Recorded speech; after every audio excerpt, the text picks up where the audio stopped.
Welcome to the LynnSanity, a podcast for the Running Hook Podcast Network.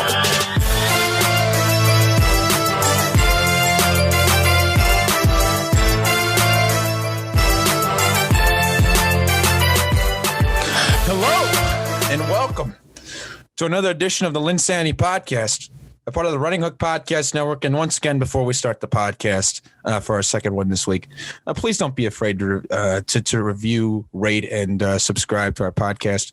If you think I'm really hot, please give a 5-star for that.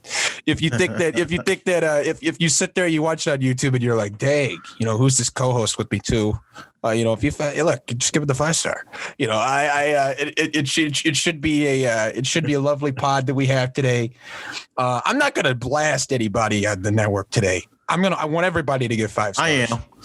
Shout out, Alex. I'm actually going to give a shout out to the guy that was on here last week, Alex Burr. Give him a nice compliment. Give him a nice compliment for this week. He's been continuing to put out great content, and I was in awe that he didn't go 2 hours last week.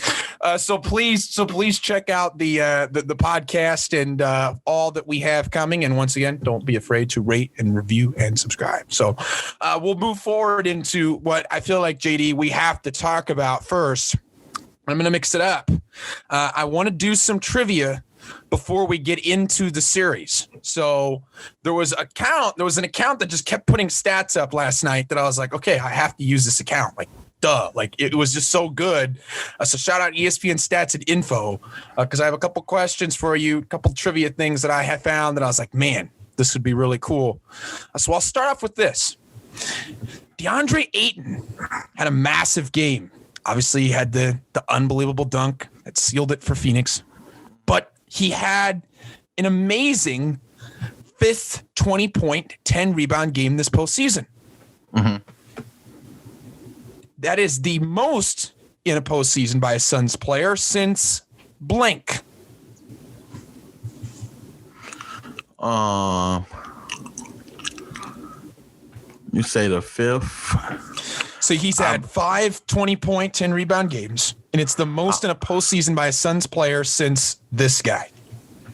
I want to give this guy benefit of the doubt, but I want to go with somebody I know was doing it regularly. I'm going to go with Barkley. I wanted to say Stoudemire, but I went with Barkley. Final answer? Yeah, give it to Amari Stoudemire. Stoudemire 07. I thought you were gonna. I thought you were gonna get it. I did. I thought you were gonna get it, but I get it. Yeah, I would have probably thought Barkley off the top of my head too, but Amari didn't. It was tough because I remember in 07 they went against my Spurs, and Stoudemire was a problem, but it wasn't on the glass that gave my boy Timmy a problem. It was that pick and roll with him and Nash. Stoudemire was feasting. It was so good. Those pick and rolls were so good. They were just shout out Robert Horry for changing that series for us. So we'll move forward into a player that you really like. In Paul George, I have a question on Paul George for you. Okay, Paul George, the fifth player over the last 20 seasons to score at least 20 points in each of his first 15 games of a postseason. Who are the other guys that have done that over the last 20 seasons? Over the last 20? You said, okay, LeBron, no doubt. Geez, what year is it? 2021? Oh, man. I got to go back for real. Okay, you say 20 points in first 15 games. Each of his first 15 games of a postseason. I'm gonna go LeBron. I wanna go this guy, but I am not quite as sure. For sure, I'm gonna go Kobe. That's for sure. Okay. Kevin Durant. Okay. Geez, I think he messed his up. I want to go this guy, but I'm not 100% sure. I'm gonna go Shaq. Okay. Okay.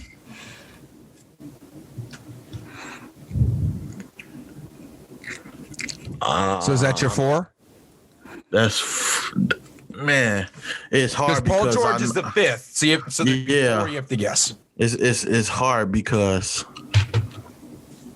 I don't want to leave out. Like, man, I'm leaving out so many people. I mean, Sure. Harden, Steph, T-Mac, AI. Sure. Forget it. No. Kawhi did it in 2019, if I ain't mistaken. I'm gonna take out who I'm gonna take out. I'm gonna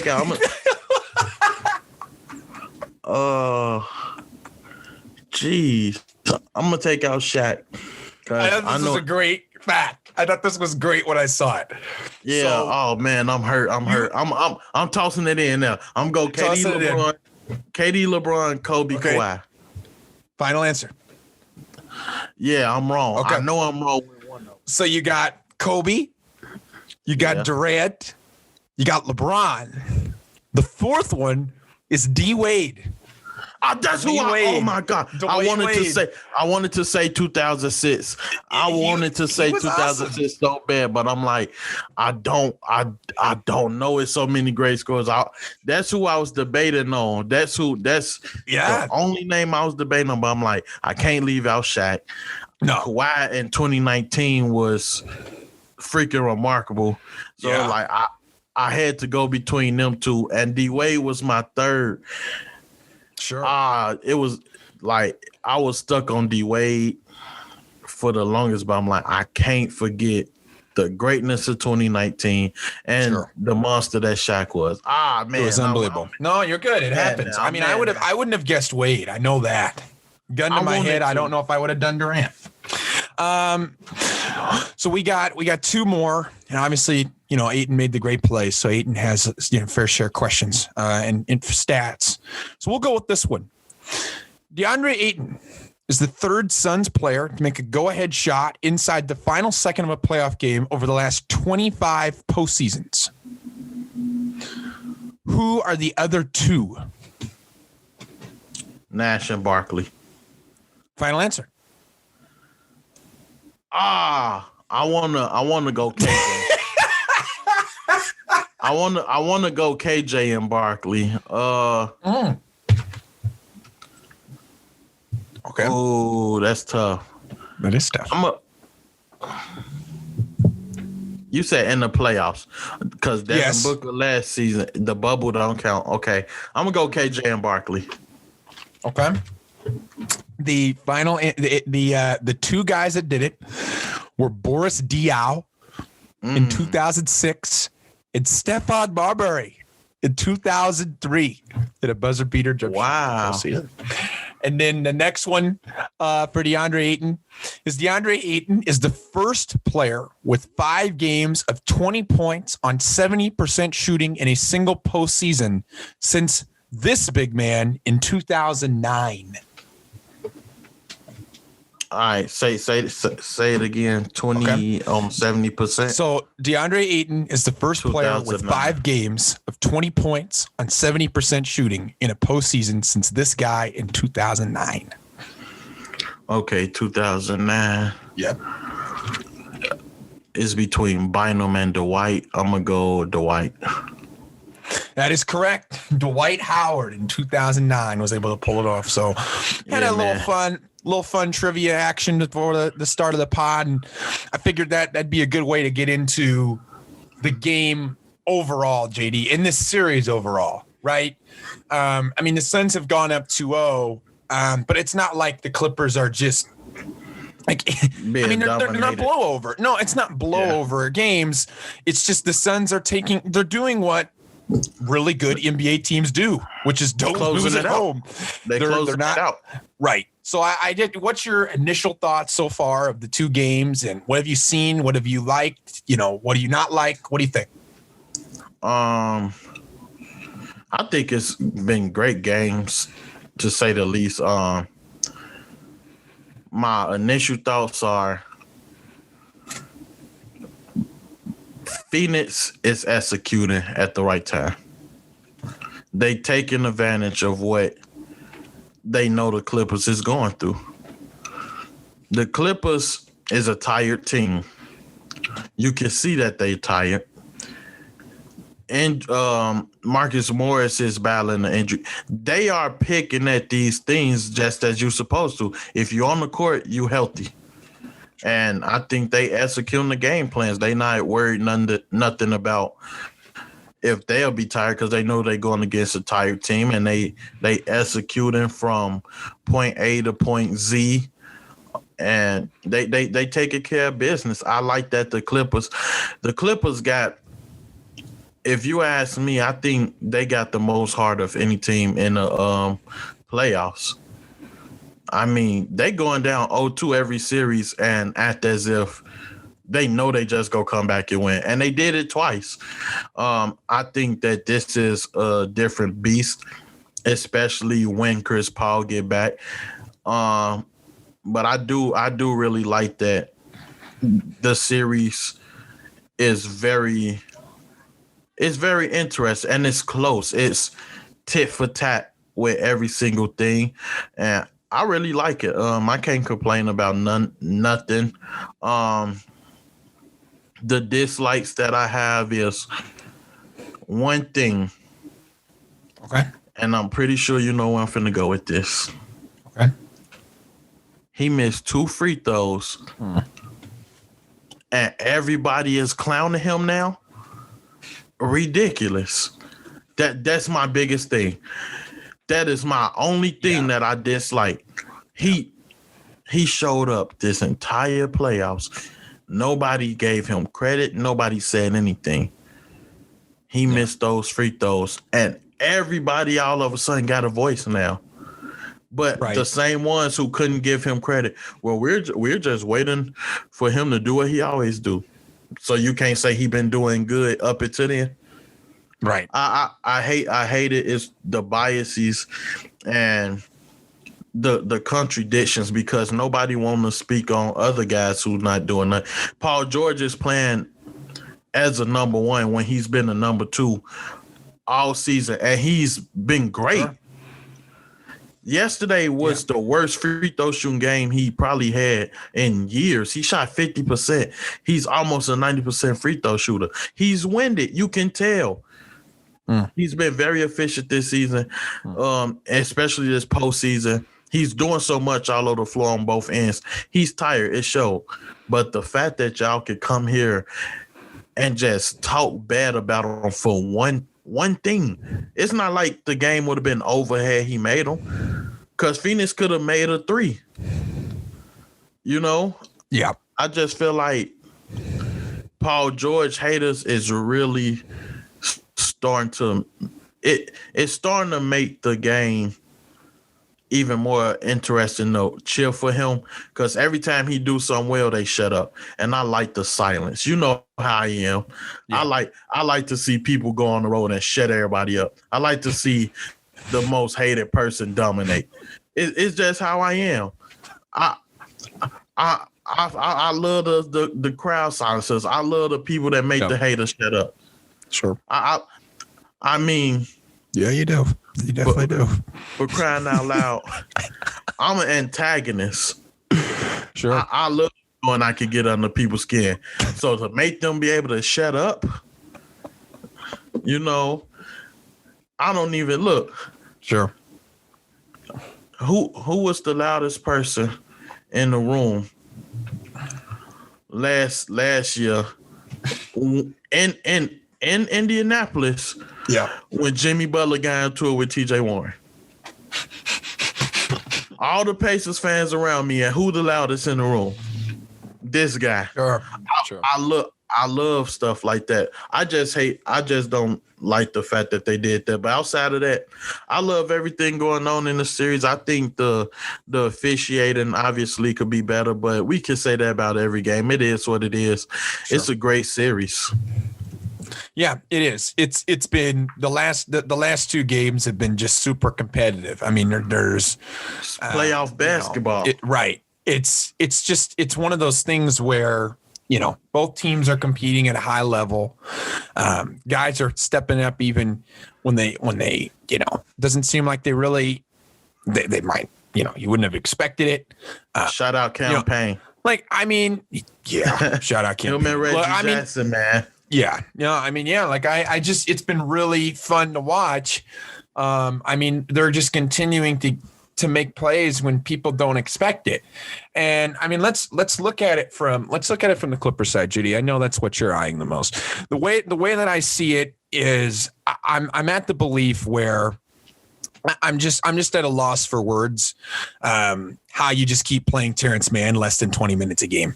I just don't get it, JD. He's a player to me. I mean, I have texted you this. I know I've texted Alex this. I find him to be the third best player on this team. I just love how he plays. I think he's smart. I think he works hard. I don't get it, JD. I don't get it. I don't get why you're just continuing to limit this guy. I mean, I understand Beverly had a very solid physical game. He got under Booker clearly, as the stats suggested. But just what are you seeing from the Clippers at this point? I mean, Paul George, yes, he looks winded, but I mean, Marcus Morris, coming off the injury, 3 of 11. Yeah. I mean, Zubac, 14 and 11. I actually thought he had a sneaky good game. Yeah. I think this was a game where I don't know. What did you think of Lou, and how did you think that he's performed so far? One thing I think that Lou has realized that he has with this team is a lot of talent.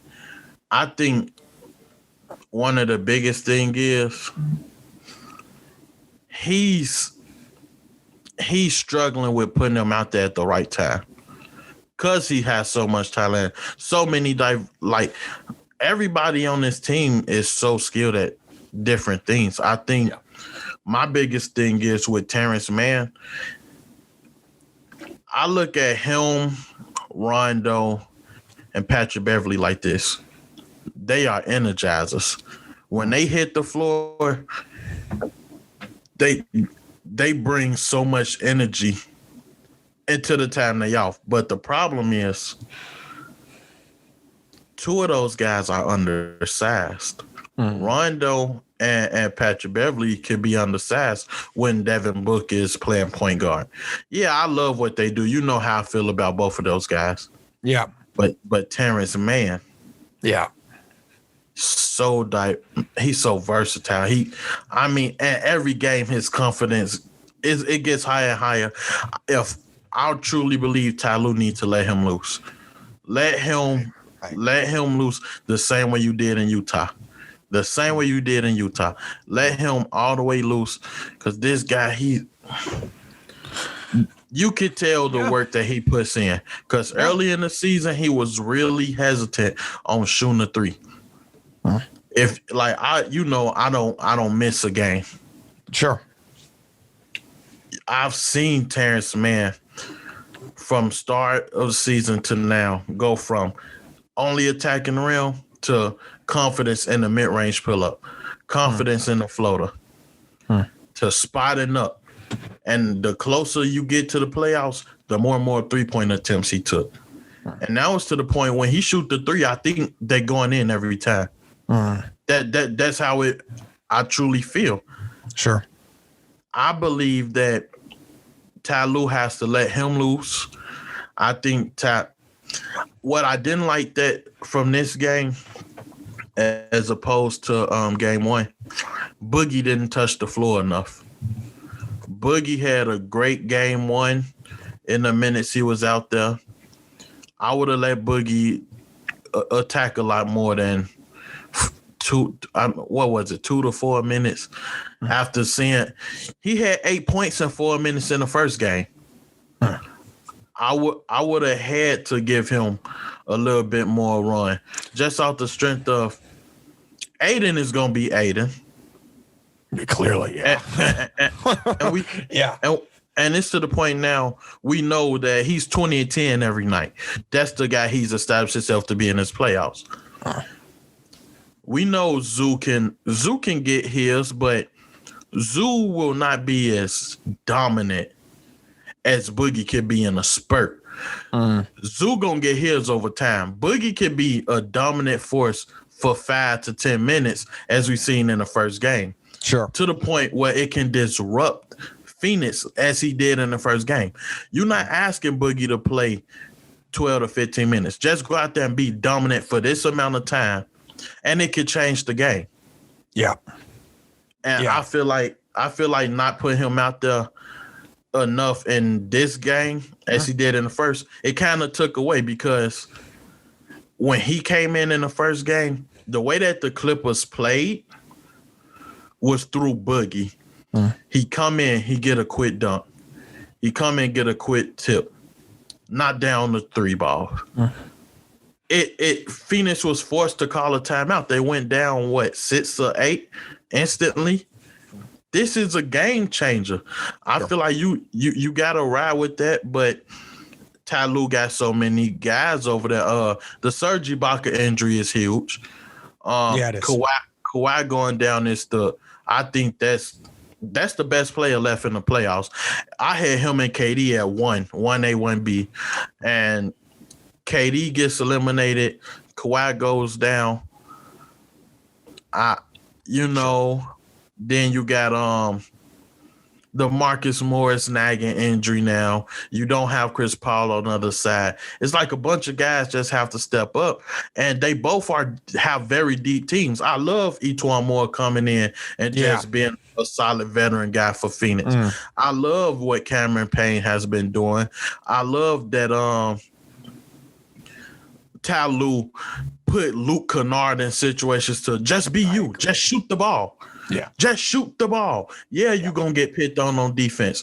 I will take your 9 points and you give up 6, because then when we take you out, that's a +3. Yep.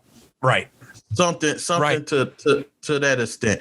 And, I think that Ty Lue having a hard time getting these rotations exactly the way he need. Whereas Monty Williams said all season, this is what's going to happen if this happens. It's like he's literally just playing plug. He just using plugins. Oh, this wire is going down. Let me go ahead and throw this one in. Because he already done had these rotations and everything figured out, and that's why they able to execute so much, because the game plan has been laid out already. I agree. I think that's been a huge factor for the Suns, really the entire postseason. But I think in this series specifically, it's very concrete what they're going to do rotation wise. It's very concrete. The Clippers, you really don't know. Like I think it's a game to game. It's a game to game basis. I agree. Boogie is one of those guys that, obviously had a very strong game 1, and I agree with you, dominant when he was in the game. But then to just go 4 minutes, it just kind of shows. I think that says a lot about what's been going on with the Clippers. They're just continuing to adjust. They're continuing to tweak, which can be a really good thing. It can be a really good thing, but it's also really nice. Right. To know your strengths, to know your team. You got to know where you're winning at in these situations. And I agree. And anytime, I don't think it's a big man that Boogie can't give a hard time in his 5 to 10 minutes. Sure. Just because of the skill he still possesses. Now, we don't know if he got the motor to play the big minutes, but we know in those 5 to 10, he can be the best big on the floor, or he could be the most irritating big on the floor. But he will be a presence on the floor. You don't have to play him that many minutes. Just let him be him in those given minutes. So give him minutes. It's the same way with It's the same way with how Golden State used JaVale McGee. JaVale McGee was not the best big on the floor because he knew his role and he felt it to the max that he was an impactful and problem for other teams. That's all. Similar, the Lakers did the same thing last year. JaVale McGee doesn't have the skill that a Boogie has because he knows who he is and he knows his role. When he can fulfill it to the max, it's a problem for other teams. Boogie know who he is. Boogie has been dominant his whole career. He's not asking he's not looking to play the same 38 minutes that he was. But if you give him 8 minutes, he's going to give you 8 minutes worth of dominance. We seen how quick that they took Sarge out the first game. Yeah. They put Aiden back in, and he still scored. Yeah. He still got rebounds. I think Ty Lue, it's great to make adjustments on the fly, but you got to know where you are winning at. And I think in these situations with Boogie, one thing the Clippers did in the season when they first acquired him, they ran Rondo, Terrence Mann, Kennard, Paul George, and Boogie together. And one thing I seen a lot, and they would take out Paul George and throw Batum in if they went with only their bench. And one thing I seen that they did was Terrence Mann cut a whole lot. Paul George was in and out cutting a lot. Rondo was dumping it down to Boogie. Kennard dumped it down to Boogie. And they ran through Boogie. It's either you was doubling or you let them play one-on-one. You double him. We know he kick it out to Rondo. Rondo go find open man. Terrence Mann cutting. We seen Terrence Mann get on top of Gobert, the defensive player of the year. So we know what kind of smoke he bringing. And you leave Paul George, Batum, or Kennard open. We know that they can knock down a shot. That's what they did. But see, I don't think Ty Lue going back to that. With Phoenix know when they take DeAndre Ayton out, they putting in Sarge. What they gonna do? They keeping it a fast pace. Sure. They gonna keep it a fast pace. Cal Payne is going in to end because Sarge 9 times out of 10 can outrun the other 5. Yeah. Cam Johnson, Michael Bridges, they are gonna be up the floor every second that Cal Payne is going. And I think because they know this and ran like this all season, sure. The flow is so much better. They so connected. I think that's a big thing. They know they gonna get their minutes. They know who they gonna run with. The execution is there because it's been the same game plan. Maybe if Monty Williams take away 10 minutes from this guy and he only gonna play those 2 minutes, he know who he on the floor with those 2 minutes. He know his role. He know what he got to do. Sure. Yeah, I think for the Clippers, one of the things I was confused. I mean, obviously the rotations, but then another example of it is when you have a guy like Mann who comes off scoring 39 in his game 7. But then my problem is he was still making his shots. He was still making his shots in the first game. He was 3 of 4. He was 3 of 3 from 3 in game 1. So It wasn't like he wasn't shooting well. I don't get it. Like, I don't know what I would have. I don't know if that's a confidence thing. I don't know if that was just, we're not going to make him as, more involved offensively. I don't get it. I'd like to see him do a little more, as you said. I agree with you on Kennard. I think Lou's doing a really good job of just saying, look, I don't care.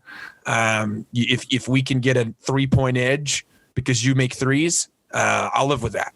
If we can, cut the deficit, but we may give up, slightly less. And it just, there's a lot that you have to consider there.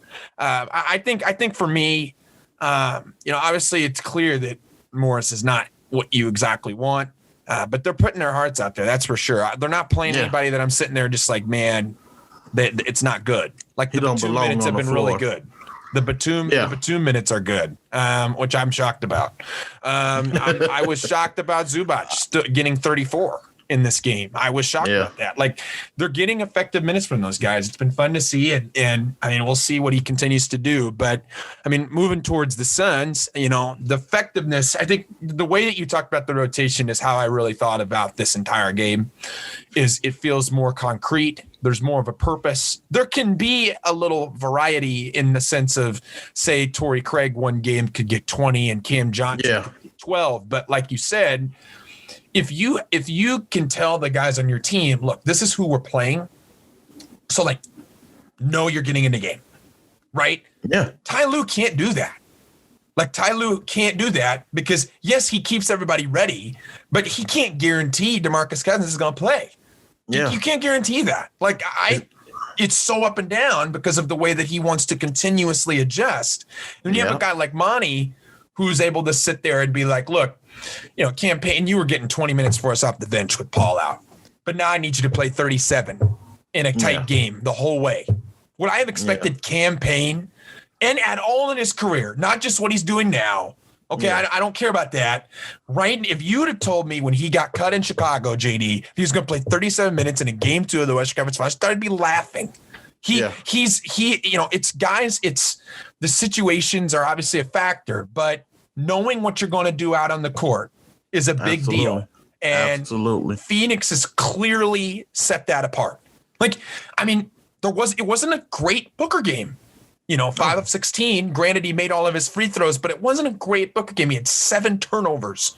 It's a little more turnovers than I'd like, but they still found a way to adjust. I mean, Payne was getting to the rim. He has that little move where he goes into the big.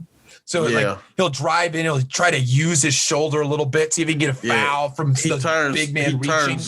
He turns just enough to be far away, but still have you on his back. Yeah, I've noticed that move from him. It's definitely a go-to move, but it works. And He's done his whole career just needed the opportunity, and he'd have had a mentality to attack the way that he does now. Yeah, and then Ayton obviously with the, and I guess we need to probably talk about that. In the last play, Here's what I thought after watching that play, JD. Here's what I thought. And I know you're going to push me back on it because you're a Spur guy, but I don't really care. I think Monty Williams has turned himself into the best coach in the NBA. Right now, I think he is the best coach in the NBA. Best coach? Best coach in the NBA. I think he is. I think for me, he was already headed top 5. Right? He was in the top 5. But I had him in my top 3. I had him in my top 3. Yeah. I just think the thing for me, JD, is obviously he's a great X and O guy.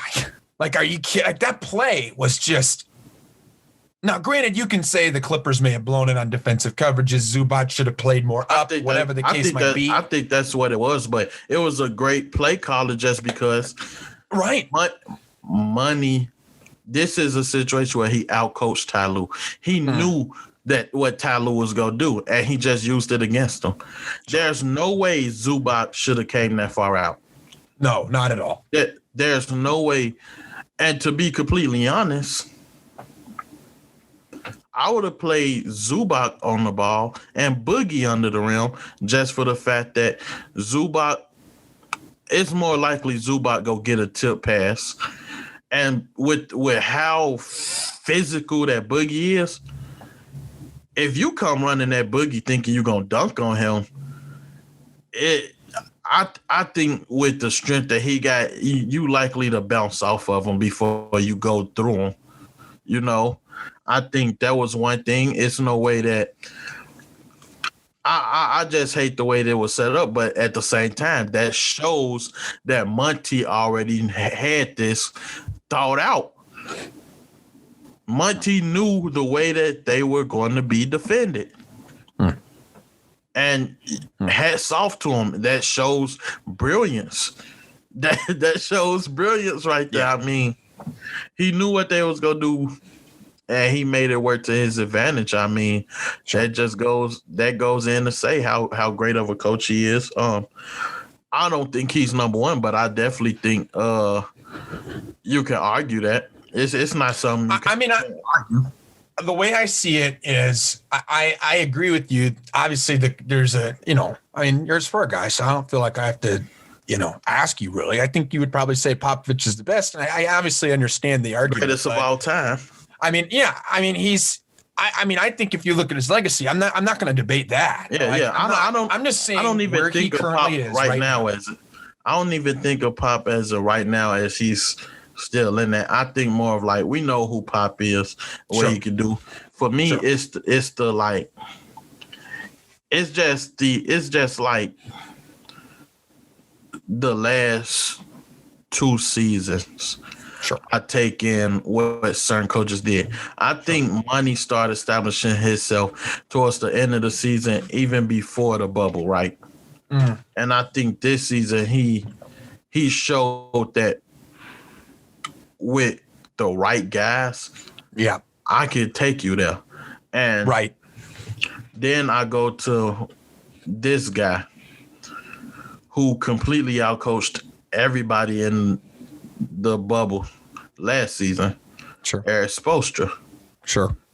And I think coming into this season, before all of the COVID and the injuries and all that, I think you've seen for quite a while when they finally was healthy in the midst of the season, they were beating the top teams. They beat the Lakers, they beat Utah, they beat Denver, and it was like this was all within a week span, and it was simply like I think Eric Spoelstra, when his team was healthy, he was able to do that. But that's why I go with, based off of these two, I think both of these guys, when their teams was healthy, these last two seasons, I go with those two. Because even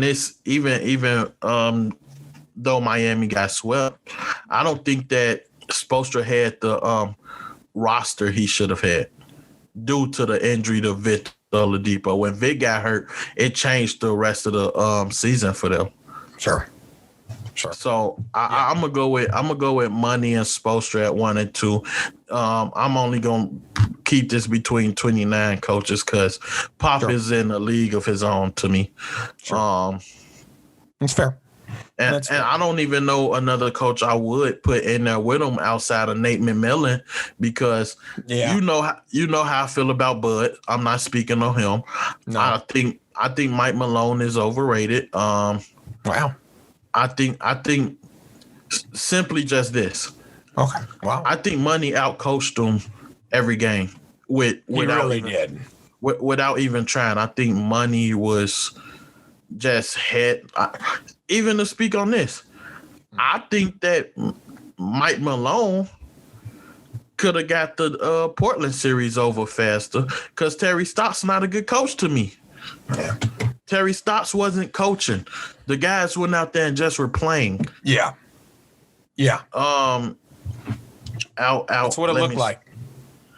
Tibbs, I think Tibbs is a fantastic coach on the defensive end. I think he lacks offensively. Same with Frank Vogel. Yeah, that's just really how I feel about it. No, it's fair. I think when you think of top 3 coaches, you give me Nate McMillan, Money, and Spoelstra. Sure. That's fair. I won't disagree with that list at all. Let's move forward to what we just had last night as well. The draft lottery. The draft lottery happened, and JD, the Detroit Pistons got the luck of it all. They got the number 1 pick. I mean, they've certainly got a team that is. I mean, Troy Weaver has done a phenomenal job drafting this team. He really has. Yeah, they got talent. Stewart's really good. I mean, obviously, whether you think Grant's overpaid, I still think he's a very good player. Sadiq Bey is a very good player. They ripped off the Thunder for Hamidou Diallo. Jackson. This is a good roster is where I'm trying to get at. Yeah.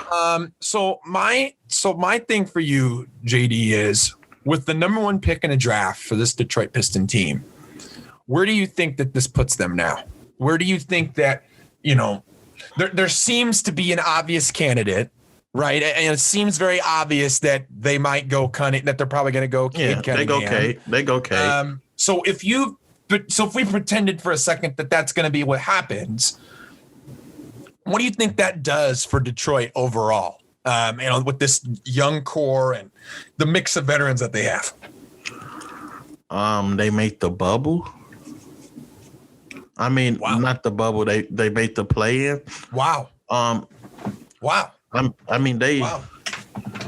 You think they could be that good next year? You think they could jump into the play-in next year?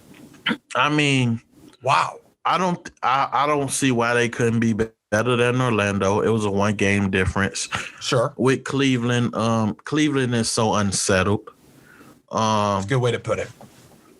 Like you can look at Cleveland and say they got the talent, but can you look at them and just say they can do this? I don't. Like I don't really see a sense of direction for them right now. Fair. Toronto, I think Toronto blow it up this summer. I think they should at least. If they don't, I don't. If they don't, I'm not sure if they better than Toronto. But fair. I don't think they'll be better than Chicago. Okay. I don't think they'll be better than Charlotte. There's a chance they better than the Pacers because we don't know what the Pacers gonna do this offseason. Yeah. Very true. With the Wizards, I'm pretty sure they make some moves to go younger. So, depending on what happens this offseason, I think Detroit could get up there just because I think that the bottom half of the East is so shaken up. Like the only teams I don't think that that there's any chance they could be better at is the top heavy of the East that I don't need to name. And then I go Charlotte, Chicago. That's fair. I think the Pistons with Cade, obviously, the hype around him is he's a transcendent superstar. If you listen to the Power Hour, all Alex does is want to put Cade Cunningham on a team because he's just that transcendent. And that's not a shot. It's just the truth. And I think when you have players like that, it's a really good, and not to mention that I think Detroit clearly has a direction they want to go in. I loved their draft. I think their draft is smart. It was effective, and they took the right guys when they needed it. They took the shot at Killian Hayes, and we can see how that pans out. And obviously Sadiq Bey and Isaiah Stewart have been awesome for them, and it's moved their trajectory up a lot. And they're making the right decisions, and the number one pick will be very interesting. I agree with you. I think Cade Cunningham gets number one, but who knows? There's a lot that can happen, and we'll just see where it happens next. And then obviously you have the Houston Rockets, who finished number 2. I heard Alex talk. Alex was talking to me about it, so I'm not going to reveal what he thinks, but I agree with what he thinks. I think Houston absolutely needs more draft picks. More, and more. I don't care how you do it. I would look to trade out of 2. I would look to figure out ways that I can gain more draft picks. The Houston Rockets, in my opinion, are the most talent-deprived team in the league, and I'm including the Thunder. They just, when I look at this team play, I sit there and I'm like, this is a bunch of blob. Christian Wood's Christian Wood's good. Wall is good. I'm higher on Wall than most, but he's good. Jayshawn Tate, Kevin Porter are good. But there is so many guys, JD, that I think they have to move off of. Yeah. And they need to get younger. They just need to read any guy that was somewhat a part of the Harden era needs to go. Get rid of every guy that was a part of the Harden era. So I'm looking at an Eric Gordon, gone. I'm looking at a Daniel House, gone. I'm looking at pieces like that. I'd get rid of John Wall too. I'd look around. Yeah, I'd look around. Anybody past their third to fifth year out of there. It's fair. They've got build around Christian Wood and Kevin Porter Jr. Sure. And if they, and I would look to bring in young talent. It doesn't have to necessarily be draft picks. I heard something about Detroit trying to trade out of 1. That'd be wild. But but I feel like with this Houston team, JD, it's so talent deprived. I think you need more than less. What's your thoughts on them with the number 2 pick here? And how would you move forward? I wouldn't go with. I do think they need more picks, but if possible, I try to get my hands on 1 too.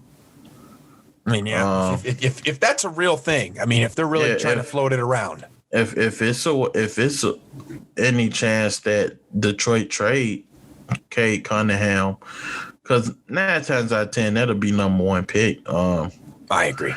I I go with trying to get him, and that way we already got two guys that we know we can work around. Now you bring in that guy, and we got a nice young core. I mean, Kevin Porter Jr. is a competitor on both sides of the ball. Like, he doesn't have to be great, but he's going to compete.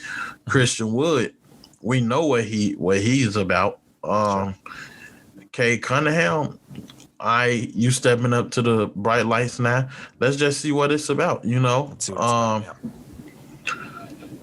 And then as far as the rest go, you can figure out what pieces you need to put around them. But if you can start off with that kind of three, you're in a great situation. I think then after that, fire sale what you don't want. I agree. To me, they've got a nice young core. I mean, the only thing that concerns me, JD, is just, I mean, I don't mean to go there, but it's the truth. Can Kevin Porter stay on the court? And can he stay on the court by being smart with his decisions? I think that's a very fair thing. Yeah, I think. And maybe Houston has this. The same. I don't know. Yeah, maybe Houston's got something. Maybe they've got a structure in place that he can feel like he can grow in, and because I do think I agree with you.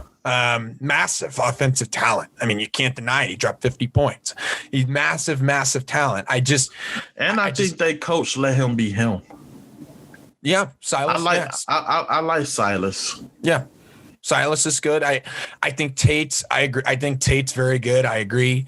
The way I just see this team is I'm really open to trying to make a young roster. If the number 2 pick's what I use, great. If I need to trade down, great. JD, real quick, I'll let you take, obviously I'll run through the order real quick. Then we can talk about one team and then we can transition. I'll let you pick it.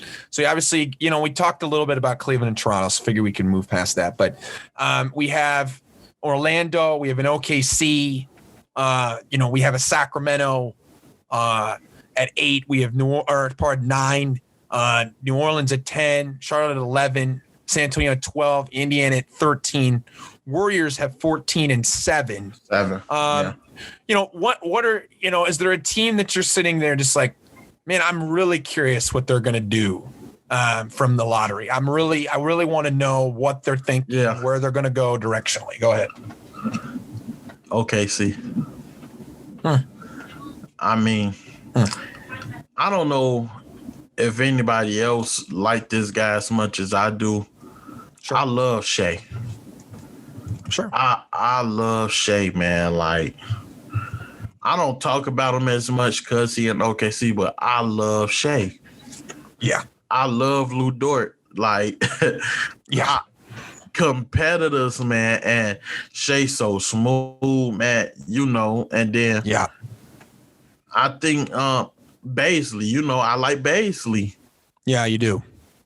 You very much do. I like those guys, man. I think Poku could have a future. The Kemba Walker edition is. I need him out of there. Like, I know some people like Kemba coming there. I hate it. Well, why do you hate it? Why do you hate it? I've been told by sources that your takes is muy caliente, very hot, JD, very, very hot, muy caliente. Do you have a take for Kemba Walker that makes you just want to steam out your energy? Let it go a little bit here. He sucked this season. Like, there's no other way of saying it. Like, he was not good this season. I don't hate on Kemba Walker. That's not me. It's not like I'm against Kemba. It's just he was not good this season. What do you get out of him? How is he gonna make anybody on that team better? You're a young team that's looking to progress and develop. Who can he make better? His on the court game style don't make anyone better. maybe talking to you, bring in that happy environment that he has. But that was something I said all this season. Why are you so happy and y'all getting y'all ass whooped? How are you smiling after and y'all losing? I mean, yeah, it's more than the game, but the competitor, and I don't see the competitor in him at times. Like, you was bad this season and you smiling after y'all getting y'all ass whooped. Know what I'm saying? I hate that they traded for him. I hope that they trade him away. Let him go somewhere where he can be a factor in. I don't think he's going to be a factor there. Personally, once again, I'm not against Kemba Walker. No. I just don't think he could do anything for them. I agree. I agree. His passing isn't ideal. He's not going to. He shot terrible this year. He was bad. He was very bad.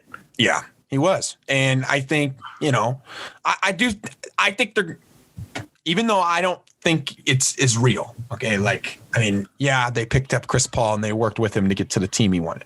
Right. That's a fair statement. That's what happened. Yeah. I just don't believe that Kemba Walker, in terms of a trade necessarily, that is a rougher than rough. I just don't see anybody wanting to do that, including teams win now. I know who would want them, especially after seeing what they did. The Lakers. That's the only team I thought of. That's the only one I could think of instantly. Right. Right. Outside of that, I really can't tell you. I don't even see the Clippers wanting him because with what they have now, I don't see them going out their way to get him.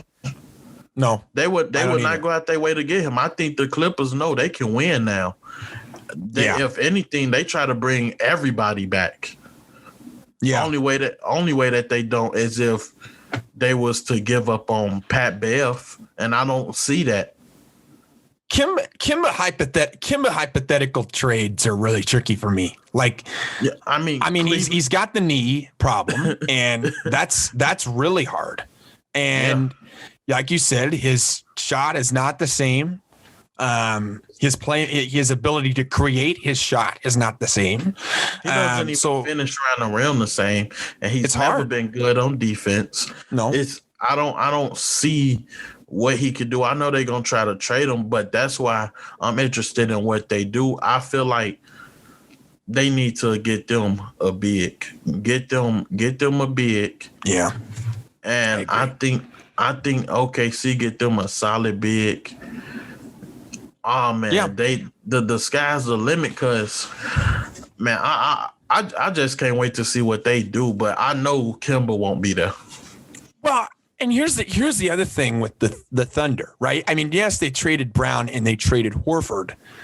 Although, I still have some intrigue with some of these guys. Like, here, my thing with the Thunder is, I think it makes. I agree with you. It makes no sense for them to have Kemba Walker. 3. You're gonna move off him because I think Kendrick Williams isn't horrible. I like Ty Jerome. I don't like Kendrick Williams, but I mean Jerome, Maladon. There's guards there, and I don't want to ruin that. While at the same, I just think you have to. Off the top of my head, I really don't know of a team that would benefit from a Kemba Walker addition that then gives you the haul that you might want. I don't know the haul for him. Only team I agree with you. Only team I thought of, JD, is the Lakers shipping the first round draft pick and getting Kemba Walker. That's the only team that came to mind.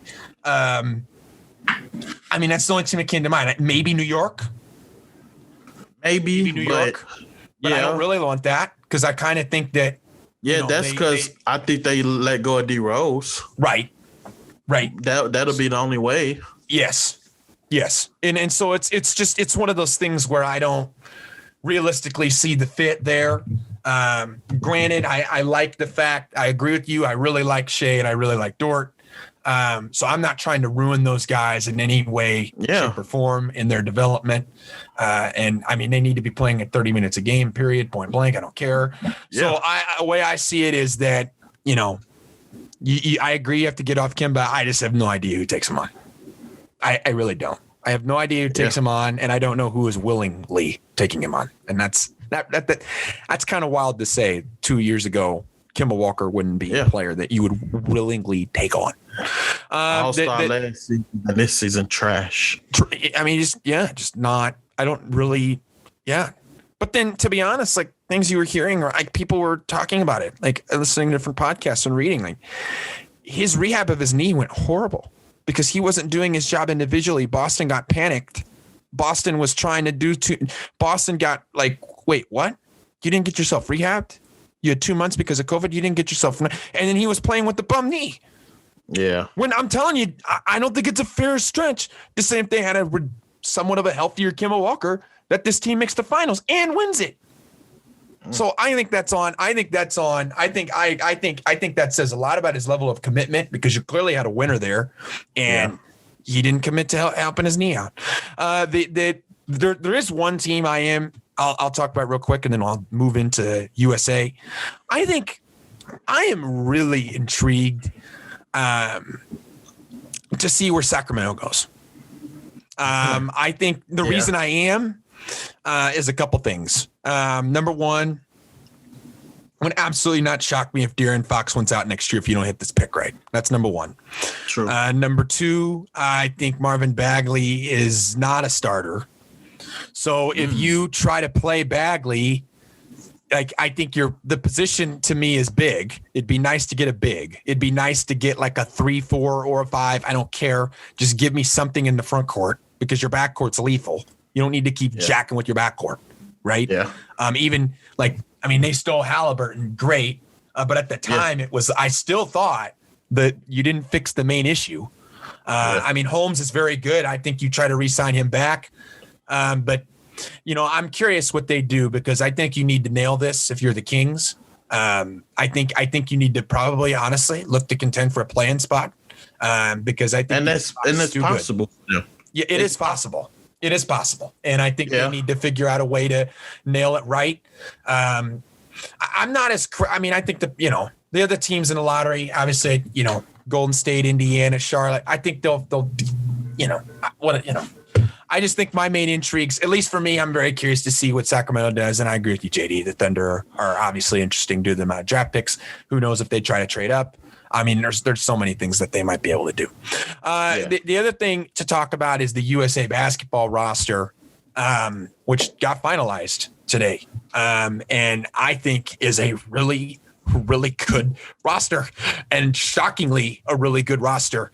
I mean, sure, like the Americans, and certainly when you look at this team, they've, there wasn't a Durant signing, a LeBron signing, or anybody like that. Or sorry, well, we didn't think there was with Durant, but there ended up being Durant on this team. I'm just pleasantly shocked that they got the guys that they got to commit to this team. I just am. I'll run through the list again. So right now you have Kevin Durant, Damian Lillard, Bam Adebayo, Bradley Beal, Devin Booker, Zach LaVine, Draymond Green, Drew Holiday, Kevin Love, Chris Middleton, and Jason Tatum. And then there was news that Harden was originally going to commit. Yeah. But the injury, I think he played it safe a little bit, even though I think it would be fun to have him on the Olympic team. Played it safe. Jeremy Grant coming in. So what do you think about this roster? You clearly have the number one dominant guy in Durant. So you're not, you got the big time guy. You got Damian Lillard. If Booker continues to move on, he'll come straight from the finals or straight from long postseason. I really like this team. Yeah, I do too. I think this is a really good team, and there's a couple guys I'm very curious on because I think it's gonna do a lot for their overall development. I don't know about that. And then there's a couple guys that just kind of piss me off that they're on the team. One of them is Kevin Love because I think he gets what he wants. But I think this is a really big deal for Zach LaVine's overall development. I love it. And I think that this is a really big deal. Question. Go ahead. So we know who 4 of the starters going to be. Bam, KD, Tatum, Dame. Sure. Now, this shooting guard It's so tough. You got It is tough. Bill, Book, Levine, and you can argue Drew. I agree. You could argue that they start Middleton at the other forward. And they throw Tatum at the 2.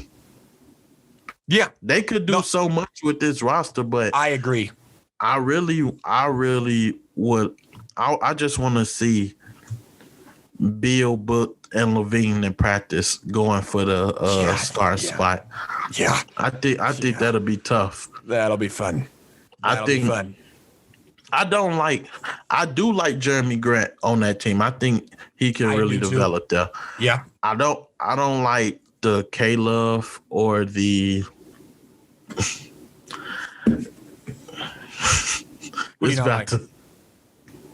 people go hate that I'm saying this. Go ahead.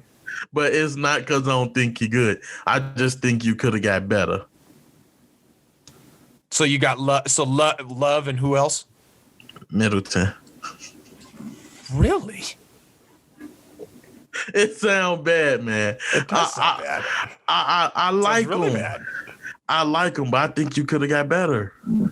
What?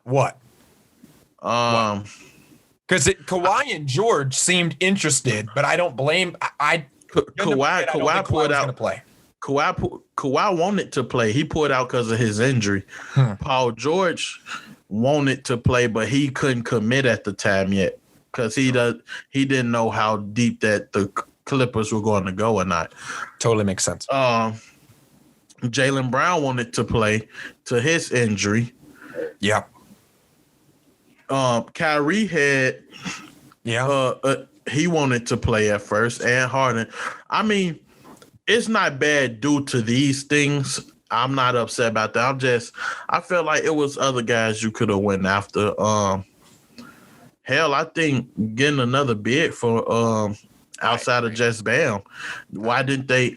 I would have went after Jimmy over Middleton.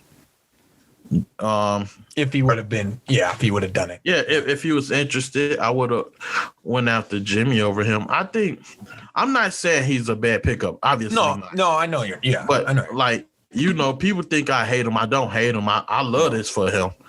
I just think if the possibility of getting a bigger name or not saying he's a bad player, but just an upgraded version of him, I wouldn't have been upset. I would have went after Shea. He's from Canada. Yeah. But I see what you're saying. Though. Like, getting a little bit of a bigger guy would have made sense. I'm honestly really shocked they didn't ask Zion. They may have. I don't know. Yeah. I'm shocked they didn't look at Trey. LaMelo. I'm shocked they didn't even. We didn't hear anything. Really. Yeah. I think they probably wanted to go a little more vet heavy, even though, I mean, obviously Booker and Tatum or Bam are pretty young. I still think they probably would have wanted to go a little more vet heavy. Yeah, but I think freaking Kevin Love. My thing with Love was, I would have, gun to my head, I would have gone Miles Turner. That's what I would have. And because I think maybe this is Kevin Love trying to show he still got game. Well, maybe this may be it, because we didn't see much of him in the regular season. I mean, I would have to think he gets the least amount of minutes, but I still think that Kevin Love's defense is awful. Yeah. It's awful. He doesn't try. In international, you have to I mean, it's just bad. You're going to switch. You're going to get picks. You're going to pick back picks. It's everything, because the movement is crucial. And these teams in the Olympics aren't the freaking NBA where you'd run ISOs all freaking day. Yeah. There's actually plays called, and you're going to have to work on defense. And Kevin Love doesn't work on defense. And I just, the way that I see it is like, I would love to have gotten a guy like Turner who could give me some rim protection. The fact is, I'm somebody who gets obsessed with this kind of crap. When Bam's at the 5, where Aiden from? Bahamas. Otherwise, I would have absolutely gone for him. Yeah, I would have said that. Cat. Yeah. What about Cat? I've always thought Cat was on the U.S. He's from the Dominican Republic. I thought Bam.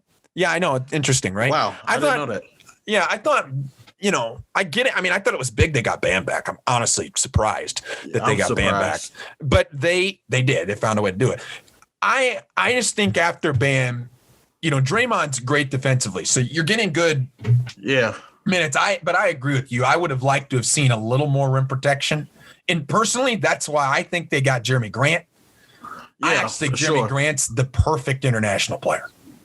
I think Jeremy Grant is the perfect international player because you can play him in multiple different positions. He'll be able to play. It wouldn't even shock me if he gets in at 5.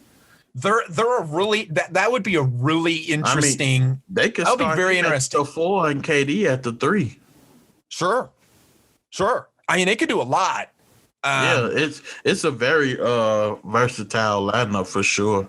Like sometimes we always want to say, well, who are the 5 best players on this team and let's start them.